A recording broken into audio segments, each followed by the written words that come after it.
I bet you don't even know my name. I'm a wild dog that doesn't know love. Yeah, that's right.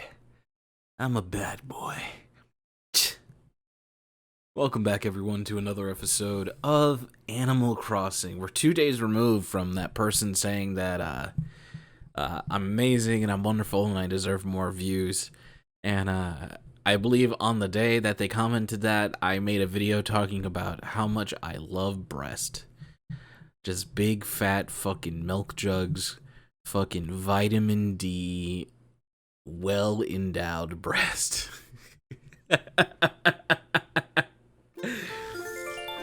And I found it rather funny. I found it super funny. Super funny. My stomach has been kind of messed up. I really don't understand why.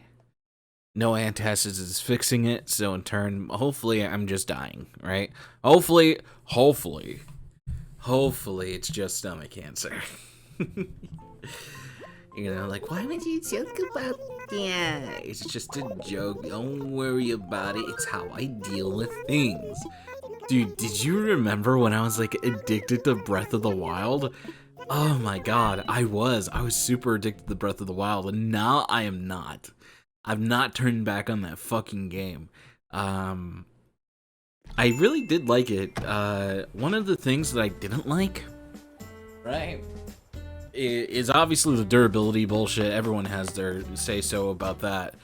But the thing that I fucking hated more than anything was that labyrinth. I go into the labyrinth, I either get my ass beat or cheese the boss, right? Wait, no, not even cheese the boss, but cheese the little rune guard that's there, right? The fucking tanks that walk around, you know? Everything that was flying, it seemed like everything that was flying got one-shotted, but like the fucking little spider robots that shoot the fucking beams at you, goddamn, that thing took so much punishment. Like, even my little rune weapons didn't deal as much damage as I thought. I had to go through all my bomb arrows that I ended up saving up and just fucking shoot it. Also, sometimes the bomb arrows just don't ignite, and I don't fucking understand what causes that. I really don't, and it worries me. Look at his little feet. Look at his little feet. Little toe beans. Little toe beans. You know what that reminds me of? You know how flat and perfect it is? It reminds me of cookies.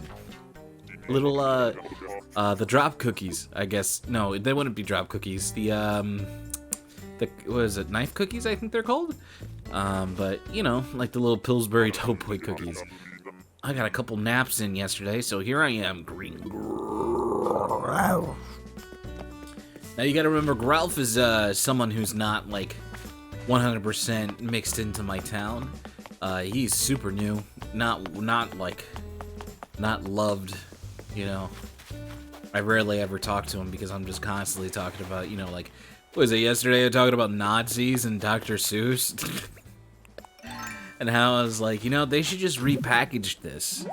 They should just repackage the history with it being a lesson, because that's what history is, because history is full of conflict, right? There's always an issue. And usually when people think of conflict, it's always just kind of like, oh, it's person versus person. If you remember the way of how conflicts are explained in literature, right? The whole man versus machine, man versus God, man versus himself, man versus food. You know, if you heard those, like, there's different types of conflicts that everyone ends up dealing with. Look at that. Oh, they're about to bloom. I love it. I love it. And I forgot exactly what I was going with this, but, you know, man. Just grow. I fucking forgot what I was talking about. Holy shit. Lax super hard, brother. Just going on a tangent about conflicts. Oh yeah, just talking about random shit. Whatever it may be. Let's see. I guess we'll just change the subject since I just completely fucking forgot and there's no point meandering. For the longest time. I feel like I'm being burnt out by the GTA RP.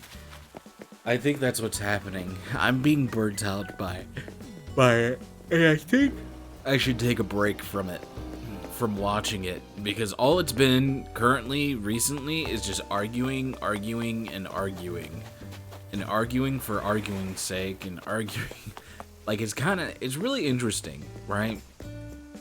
When you think of, hey, let's just work together, you think everything's gonna be fine and dandy, but everyone always has something, or they bring up something that feels like a condition to agreeing. And I noticed that, I definitely know this myself. You know, this is something that when someone says they aren't 100% with the idea, they're like, okay, we're just going to give Tim 5 apples. And someone's like, and everyone agrees to that, and then everyone who agrees to it, one person goes like, oh yeah, by the way, I agree to that, but you know, Tim got 5 apples last week, and I don't understand why we're giving him 5 apples this week, while we're all getting 3. And we're like, well, we agreed and we explained it. He's like, yeah, but I'm just saying, I'm fine with the idea, but, right, just muddying the water, making it seem like you're not on the same page. It's very interesting seeing the dynamic of people like interacting with one another, and you inherently feeling as if someone is not happy, and when it comes to a partnership, you're just like, we want to all be on the same page. But when someone ends up vintage TV tray, when someone ends up interjecting a worry or whatever it may be, it feels like what you said was a waste of time, and then you end up talking in talking circles because you can't differentiate the fact that someone has their own personal worries, and they feel they're safe enough to be able to vent them, right? That's just pretty much it. Welcome to my humble castle, Chateau Lionel. Let's talk. Let's talk. Nice cock. That's right. What's up, Butterbean? Nice cock there, Butterbean. Oh, wonderful, Butterbean. Nice cock. You have a nice cock there, Butterbean. So fucking stupid. I'm feeling like a little prince. Nah, kidding. I'm just poking fun. Let's see, is there anyone else around? Ooh, you got the tail out. Is it true that you've been looking for a Victorian dress? No, I wasn't. Sure, I guess.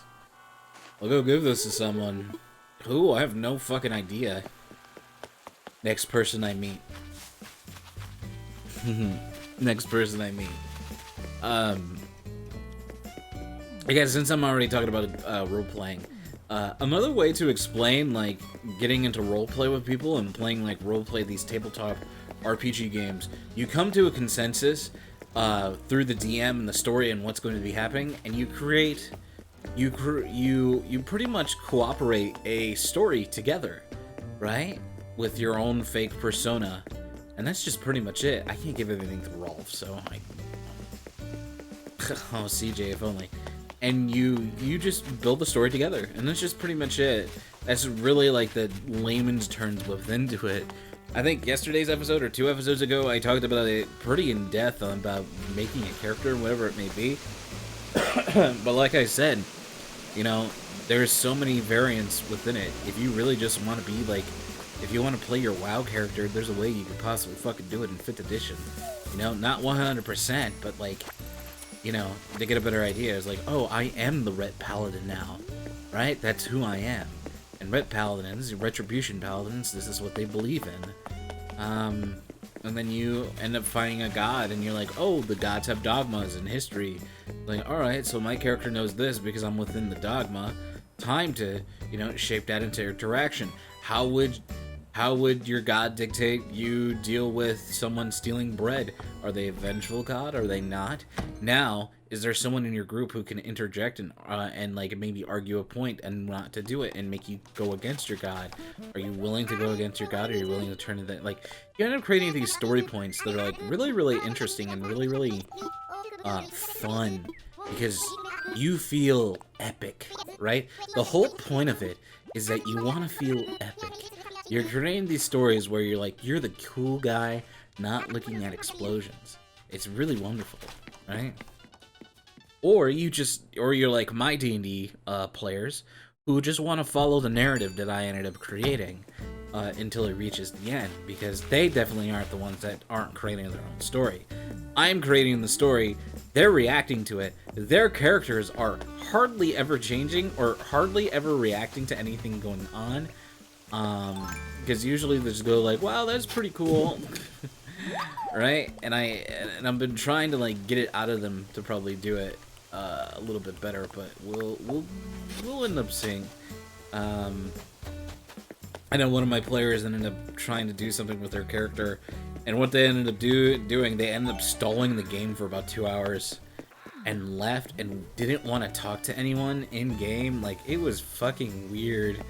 It wasn't anything like that.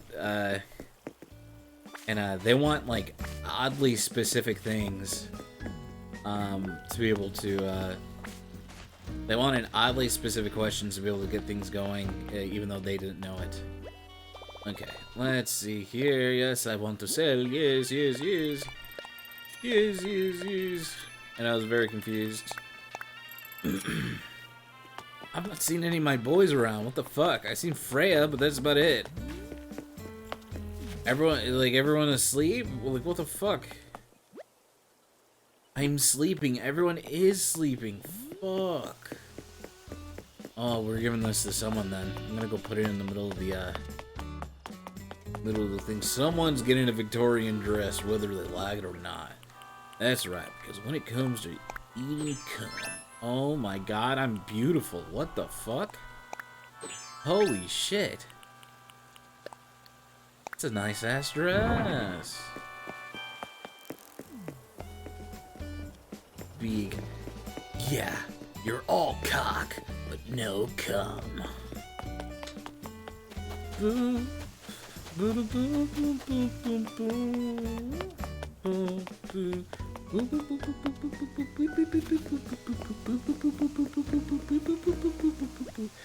Big boober.